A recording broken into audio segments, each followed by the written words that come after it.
महादेव, जय भोलेनाथ। नमस्कार, मैं साधना पांडे मार्गदर्शन पे आपका स्वागत करती हूँ। तो दोस्तों, करते करते हम आ गए नवरात्रि के 7वें दिन और 7वें दिन पूजा होगी देवी कालरात्रि की। देवी कालरात्रि की पूजा से सभी तरह के भय बंधन छूट जाते हैं। यहाँ तक कि सात्विक पूजा करने वाले तो उचित है, जो तंत्रोक्त पूजा करते हैं वो भी देवी काली की पूजा करते हैं, उपासना करते हैं।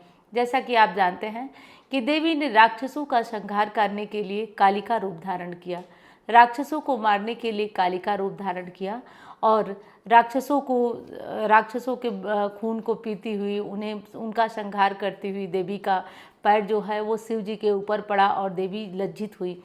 तो ये सब देवी कालिका की कथा है। देवी कालिका यानी देवी कालरात्रि की पूजा से भक्त के अंदर के सभी पाप दोष दूर हो जाते हैं।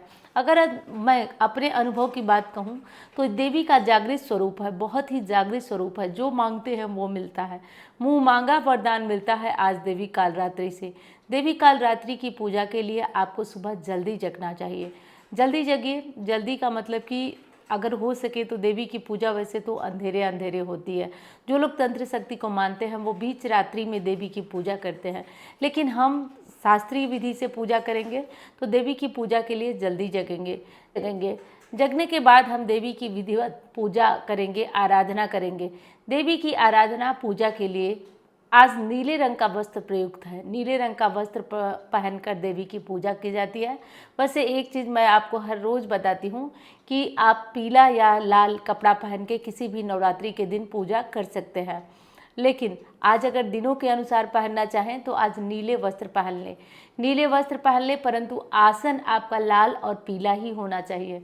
लाल और पीला ही आपका आसन पर बैठकर ही देवी की पूजा करें, आराधना करें। साथ साथ ये ध्यान दीजिए कि आज जो है देवी को अपराजिता के फूल बहुत प्रिय होते हैं और आज अपराजिता के फूल अगर मिल जाए तो देवी को चढ़ाइएगा। नीले फूल अगर मिल जाए तो देवी को चढ़ाइएगा। नीले फूलों से देवी विशेष प्रसन्न होती हैं, उनकी विशेष कृपा होती है। देवी की पूजा में कुछ और विशेष चीज़ें लगती हैं जिनके बाद सबसे पहले तो आपके घर में अगर माँ काली की तस्वीर है, वैसे कोई तस्वीर जल्दी माँ काली की रखता नहीं है, सभी लोग इसी फोटो मूर्ति से पूजा करते हैं। तो जो फोटो मूर्ति आपके घर में है उसी से देवी की आराधना, देवी की पूजा करिएगा। जो फोटो मूर्ति आपके पास है उसी से आप नहा धो करके नीले कपड़े पहनना चाहें तो नीले पहनिए, नहीं तो लाल पीला कपड़ा पहनिए। आसन पर बैठ जाइए, आचमनी कर लीजिए। उसके बाद देवी को स्नान कराइए, भोग लगाइए, गौरी गणपति का ध्यान करिए।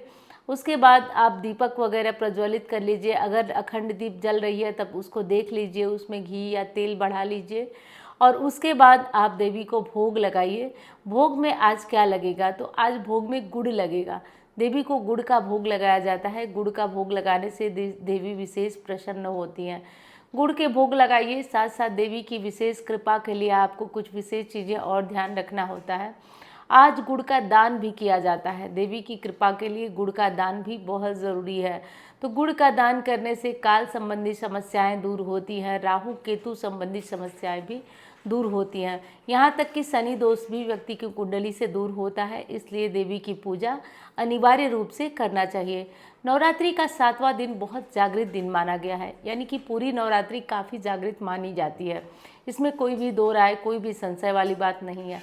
लेकिन पूरी नवरात्रि में सप्तमी, अष्टमी और नवमी ये तीनों दिन काफ़ी विशेष है और इस विशेष दिन में देवी की आराधना को और जोर शोर से और मन लगा करके करना चाहिए। नवरात्रि की सप्तमी देवी कालरात्रि की पूजा के लिए मानी जाती है और नवरात्रि की सप्तमी में देवी की पूजा विशेष प्रकार से होती है।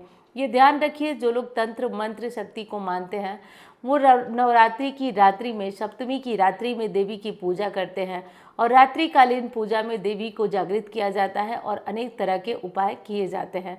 लेकिन सात्विक उपायों में मैं बताती हूँ वो करिए आप। सात्विक उपायों में आप देवी की पूजा करिए। पूजा के बाद आप गुड़ का दान करिए। गुड़ ले जाइए और इसका दान करिए। अगर ट्रांसफ़र वगैरह में दिक्कत आ रही है, धन की दिक्कत आ रही है, तो आज गुड़ को पानी में प्रवाहित करिए। कहीं बहते हुए जल में गुड़ के कुछ टुकड़े ले लीजिए और उसको प्रवाहित करिए। ये काम करिए। अगर आपके यहाँ देवी की प्रतिमा है, देवी काली की कहीं भी प्रतिमा है, कोई भी प्रतिमा है, तो आज 108 लौंग की माला बना लीजिए, 108 लौंग को गूँथ लीजिए और उसकी माला बना लीजिए और ये देवी के गले में पहनाइए। बहुत ही तेज़ और बहुत ही दिव्य उपाय है ये, बहुत ही तेज असर करता है। तो आज देवी काली के गले में ये माला ज़रूर पहना कर आइए। कुछ भक्त नींबुओं की माला भी पहनाते हैं देवी को, तो 33 नींबुओं की माला भी देवी काली के गले में पहनाया जा सकता है। देवी काली की पूजा में और विशेष ध्यान रखना होता है समय का। तो देखिए, वैसे तो रात्रिकालीन देवी की पूजा होती है, लेकिन आप इस पूजा को आप दिन के समय भी कर सकते हैं। तो पूजा का मुहूर्त आप नोट कर लीजिए, 6:30 से 7:45 तक देवी की पूजा का मुहूर्त है। तो आप इस मुहूर्त में सुबह सवेरे देवी की पूजा करिएगा, देवी की आराधना करिएगा, देवी को प्रसन्न करिएगा। देवी की पूजा में जैसा कि एक चीज़ जानते हैं, लौंग का बहुत महत्व है। तो आप अगर मंदिर में नहीं जा सकते तो आज घर में ही देवी दुर्गा की मूर्ति के सामने लौंग ले लीजिए। लौंग लेकर के गिन गिन करके इस लौंग की एक माला तैयार कर लीजिए और ये माला देवी के गले में पहना दीजिए।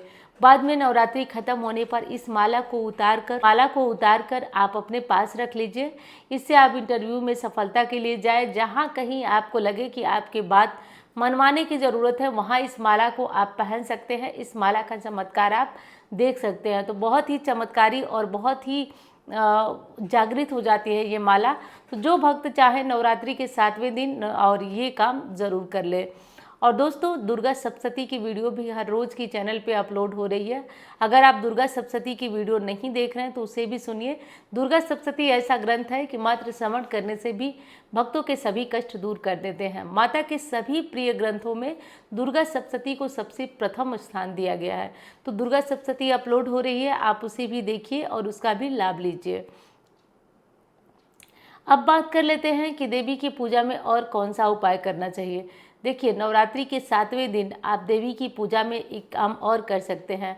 आप देवी की पूजा में 11 नारियल, कुछ श्रृंगार की सामग्री, अगर महिला हैं तो, पुरुष हैं तो केवल 11 नारियल लेकर किसी भी देवी मंदिर में जाएं, वहाँ ये सभी नारियल तोड़ कर आएँ। इससे मनोकामनाएं पूर्ण होती हैं। देवी की कृपा से हर तरह के काम बनते हैं, मनोकामनाओं की पूर्ति होती है। तो 11 नारियल तोड़ करके देवी को प्रणाम करके आइए, इससे भी मनोकामनाएं पूरी होती हैं। नारियल तोड़ते समय देवी से ये प्रार्थना करें कि हे देवी, जब हमारा ये काम, जिस काम के लिए आप ये उपाय कर रहे हैं, वो काम पूरा हो जाएगा, तब मैं 101 नारियल आपके दरबार में तोड़ूंगा। काम बड़ा है तो निश्चित रूप से पूरा होगा, ये विश्वास रखिए। और किसी शक्तिपीठ में, बड़े मंदिर में जाकर के आप ये उपाय करके आएँ। बहुत ही आराम से और बहुत ही सात्विक तरीके से करके आएँ और इसका असर आपको ज़रूर मिलेगा। लेकिन कुछ लोग क्या गलती करते हैं कि जैसे मैं नारियल तोड़ने को बोली हूँ, वो केवल जाएंगे और नारियल तोड़ेंगे और चले आएंगे। कभी भी ऐसे नहीं होता है, कोई भी उपाय ऐसे नहीं किया जाता है। पहले देवी की मन से पूजा करें, आराधना करें, उनसे प्रार्थना करें, तब कोई उपाय करें। तब कोई भी उपाय होता है वो असर करेगा, वो फ़ायदा करेगा। तो मैं उम्मीद करती हूँ कि ये वीडियो आपके लिए ज्ञानवर्धक रही होगी। अब मैं मिलती हूँ आपसे अन्य वीडियो में। धन्यवाद।